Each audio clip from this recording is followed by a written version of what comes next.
Welcome to bird media. నేను మీ Pawan Krishnamurthy. Tamil Nadu assembly ఎన్నికల ఫలితాల అనంతరం ఎంకే స్టాలిన్ స్పందించిన తీరు ఆయన రాజకీయ పరిపక్వతని మరోసారి బయటపెట్టింది.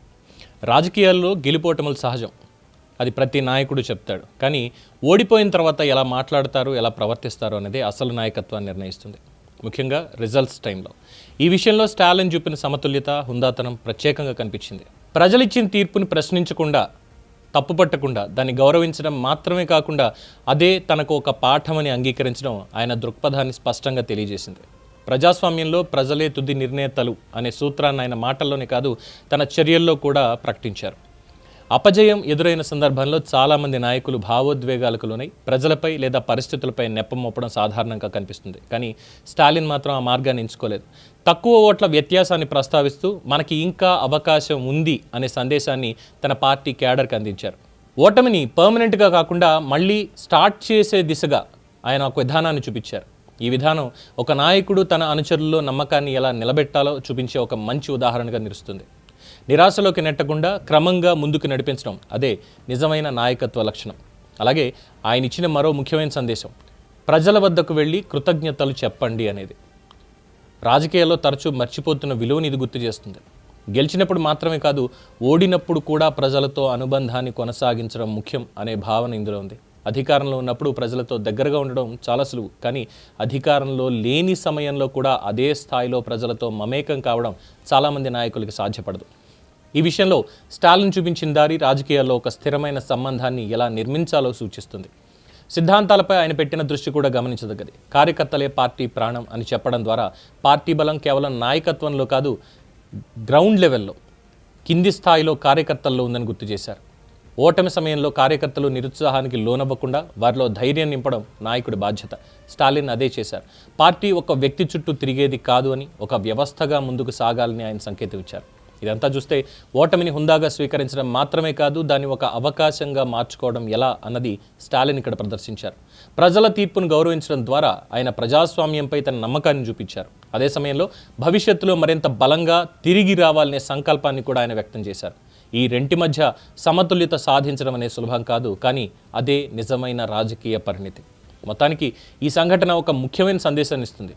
ప్రజల మనసు గెలవాలంటే ముందు వారి తీర్పుని గౌరవించాలి. గెలిచినప్పుడు వినయం, ఓడినప్పుడు హుందాతనం, ఈ రెండు కలిసినప్పుడు మాత్రమే ఒక నాయకుడు ప్రజల్లో స్థిరమైన విశ్వాసాన్ని సంపాదించగలడు. స్టాలిన్ స్పందన అదే దిశగా ఒక ఉదాహరణగా నిలుస్తోంది.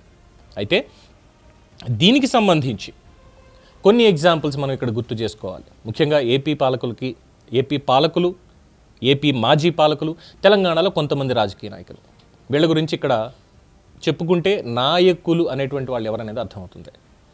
పాడి కౌశిక్ రెడ్డి, మీరు ఓటు వేయకపోతే నా కుటుంబం మొత్తం ఆత్మహత్య చేసుకోవడం తప్ప ఇంకా మాకేమీ లేదు అని చెప్పి ఓట్లు వేయించుకున్నారు.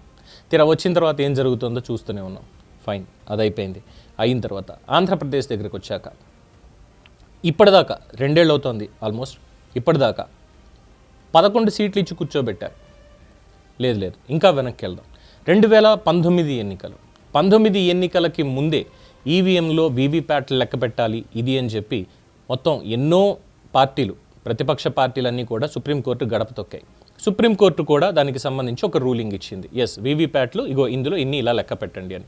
బట్ ఒక్కసారి రిజల్ట్ బయటకు వచ్చిన తర్వాత మాత్రం తెలుగుదేశం పార్టీ సంబంధించి చంద్రబాబు నాయుడు గారు కావచ్చు, లేదంటే జనసేన నుంచి పవన్ కళ్యాణ్ గారు కావచ్చు, స్పందించినటువంటి తీరు ఏ విధంగా ఉంది అనేది అందరికీ తెలిసిందే. ప్రజలు ఇచ్చినటువంటి తీర్పుని గౌరవిస్తున్నాం, మళ్ళీ ఎలా పుంజుకోవాలి అనే దానికి ఈ క్షణం నుంచే మళ్ళీ మమ్మల్ని మేము మెరుగుపరుచుకుంటాం. ఇద్దరూ చెప్పింది ఇదే. ఆఫ్టర్ దట్ 2024 ఎన్నికలు, జగన్మోహన్ రెడ్డి గారు, వారి పార్టీ ఇప్పటిదాకా కూడా కూటమికి 164 వచ్చి వైఎస్ఆర్సీపీకి 11 మాత్రమే రావడంతో ఏం మాట్లాడుతున్నారు? ఈవీఎంలు ట్యాంపర్ అయిపోయాయి, ఈవీఎంలన్నీ ఇలా అయిపోయాయి, ఈవీఎంలో ఇన్ని అయిపోయాయి, ప్రజలు ఓట్లు వేశారు, మాకు మాత్రమే వేశారు, వాళ్ళకి వేయలేదు, మమ్మల్ని ఇలా చేశారు, తప్పు చేశారు. ఓట్ పర్సంటేజ్ ఎంత ఉంది, ఎన్ని వచ్చినా కానీ. బట్ రూల్స్ కూడా పాటించకుండా మాకు ప్రతిపక్ష హోదా ఇచ్చి తీరాల్సిందే అంటూ డిమాండ్స్. అంటే ప్రజల తీర్పుని గౌరవించడం లేదు అన్నది చాలా స్పష్టంగా తెలుస్తుంది. మరి స్టాలిన్తో ఉన్నటువంటి సాన్నిహిత్యంలో స్టాలిన్ నుంచి ఏం నేర్చుకోలేదా? ఇదే ప్రశ్న ఇక్కడ ఉత్పన్నం అవుతుంది. అంటే గెలిచినప్పుడేమో ఒకలాగా, గెలవకపోతేనేమో తప్పు ప్రజలదే అన్నట్టుగాను, లేదంటే వ్యవస్థలది అన్నట్టుగా ఈ రకమైనటువంటి ఒక ప్రాపగాండా. మరి ఎలా? బట్ మొదటి సంవత్సరం స్టాలిన్ చేసినటువంటి పనులు ప్రజల్లో ఎంత మంచి సంపాదించుకున్నారు. టాప్ 10 ముఖ్యమంత్రుల్లో నంబర్ 1 ప్లేస్లో కూడా ఉన్నారు ఆయన. But second half of his tenure మొత్తం అంతా కూడా పోగొట్టుకున్నారు. కానీ ఎన్నికలు జరిగిన దగ్గరకు వచ్చేసరికి మాత్రం, రిజల్ట్ చూసిన తర్వాత మాత్రం ఆయన చాలా పద్ధతిగా ప్రజలని గౌరవించారు. ప్రజలు వాళ్ళ తీర్పుని వాళ్ళు ఇచ్చారు. మనం ఎన్నెన్నో ఊహలు పెట్టుకోవచ్చు, కానీ వాళ్ళ తీర్పుని వాళ్ళు ఇచ్చారు. దాన్ని గౌరవించాలి. ప్రజలకి ఈ 5 ఏళ్ల పాటు మనకి అవకాశం ఇచ్చినందుకు కృతజ్ఞతలు చెప్పండి. కార్యకర్తల్ని పంపించి మీరు వాళ్ళ దగ్గరికి వెళ్ళి కృతజ్ఞతలు చెప్పండి. ఎస్, ఇదే పని తెలుగుదేశం పార్టీకి సంబంధించి ఒక నేత కూడా 2019 ఎన్నికల్లో చేశారు. That is none other than Bode Prasad గారు.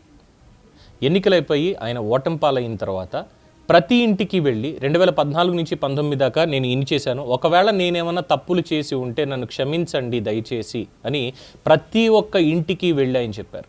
ఇలా వేళ్ల మీద లెక్క పెట్టుకోవచ్చు చాలామందిని. ఇప్పుడు స్టాలిన్ ఏదైతే చేశారో ఇది నిజంగానే ఒక మార్పు దిశగా వెళ్ళాలి. ప్రతి ఒక్క రాజకీయ నాయకుడు అనిపించుకునేవాడు, రాజకీయ నాయకుడు కదా కాదు, నాయకుడు అనిపించుకునే ఎవరైనా సరే ప్రజల తీర్పుని గౌరవించాలి. అది గెలుపులో అయినా సరే, ఓటమిలో అయినా సరే. ఇదే స్టాలిన్ నేర్పినటువంటి పాఠం ఓటమి నుంచి. దీని మీద మీ అభిప్రాయం తెలియచేయండి. చూస్తూనే ఉండండి ది బర్డ్ మీడియా.